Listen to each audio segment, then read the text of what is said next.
Au nom du Père et du Fils et du Saint-Esprit. Amen. Demandons au Seigneur de déverser abondamment son Esprit Saint sur notre vie, notre intelligence, notre cœur, pour que nous puissions écouter attentivement sa parole et surtout la mettre en pratique, afin que notre vie soit fondée sur le roc de sa parole.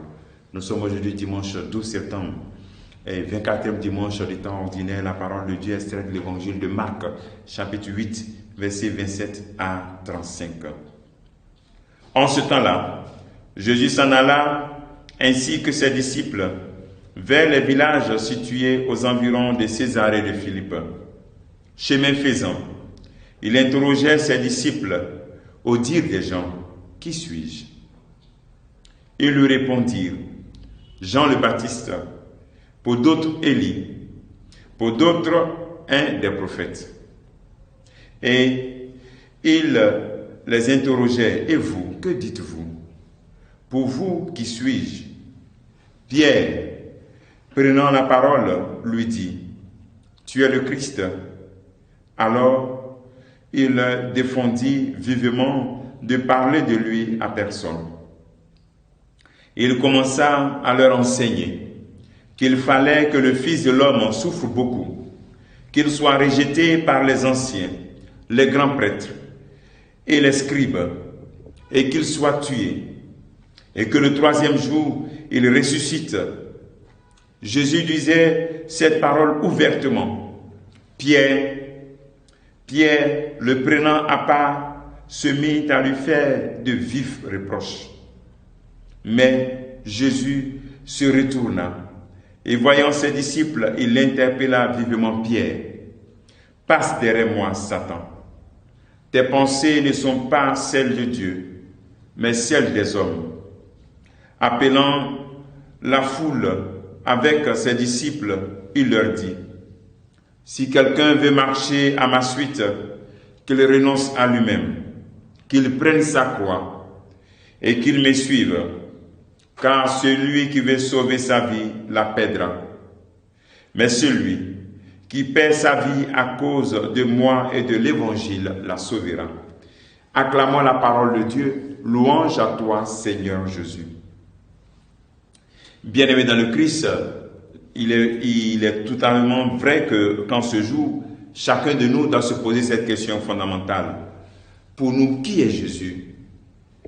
Tu dis qu'il est ton sauveur, mais en quoi est-ce qu'il est ton sauveur? Tu dis qu'il est l'Emmanuel, Dieu avec moi. Mais en quoi est-ce que Jésus est Dieu avec toi, dans ton expérience personnelle? Jésus voudrait que nous puissions passer d'une connaissance théorique à une connaissance personnelle, à une expérience personnelle. C'est pour ça qu'il demande à ses disciples qui il est. Pour les gens, qu'est-ce que les gens pensent de lui? Deuxième leçon, c'est que ce qu'on dit de Jésus doit t'intéresser. Ce qu'on raconte sur Jésus doit t'intéresser. Tu dois être capable de donner raison de ta foi. Tu dois être capable de défendre ta foi quand on parle de Jésus. Qu'est-ce que les gens disent de moi? Qu'est-ce que les gens pensent que je suis? Jean-Baptiste, Et voici que Pierre fait cette révélation divine. C'est Dieu qui lui permet de connaître. Donc demandons souvent à Dieu aussi de nous aider à mieux connaître Jésus. Demandons à Dieu, aide-nous à connaître ton Fils. Demandons à Marie, aide-nous, apprends-nous à connaître Jésus-Christ. Voici ce que nous pouvons retenir d'abord comme leçon. Et en même temps, deuxième partie, Jésus profite de cette révélation pour donner son identité. Tu es le Christ, tu es loin, tu es le choisi. C'est-à-dire tu es le préféré, le choisi de Dieu. Loin, le Christ. Et toi aussi, tu es préféré, tu es loin aussi par ton baptême, tu es loin. Et lorsque cette révélation est faite, parce que Dieu permet à Pierre de dire cela, Jésus annonce ce que loin va vivre. Il va souffrir. Et il va mourir. Jésus montre ce qui attend ceux qui veulent le suivre. Lui-même là-bas, ce qu'il va vivre. Donc toi qui veux le suivre, voilà ça. Pierre, il refuse. Il dit non. Il appelle de côté, c'est sérieux. Quand même, tu es loin. Tu ne vas pas souffrir. Non. Et Jésus lui dit, passe derrière moi, Satan.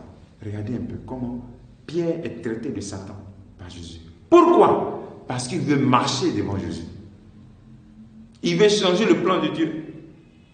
Il ne veut pas rester derrière. La place du disciple, c'est être derrière le maître. Et Pierre va être devant. Et dans cela qui dit, passe derrière moi, Satan. Retrouve ta place. Parce que tes pensées ne sont pas celles de Dieu. Donc c'est un appel que le Seigneur nous fait aussi en ce jour. Souvent, nous aussi, nous voulons passer devant Jésus. Notre intention passe d'abord. Quand on n'est pas exaucé, on est déçu. Dieu m'a abandonné. Dieu m'a fait ceci. Tout ceci. Depuis quand? À quand mon miracle? À quand mon enfant? À quand ce travail? On met Dieu, voilà.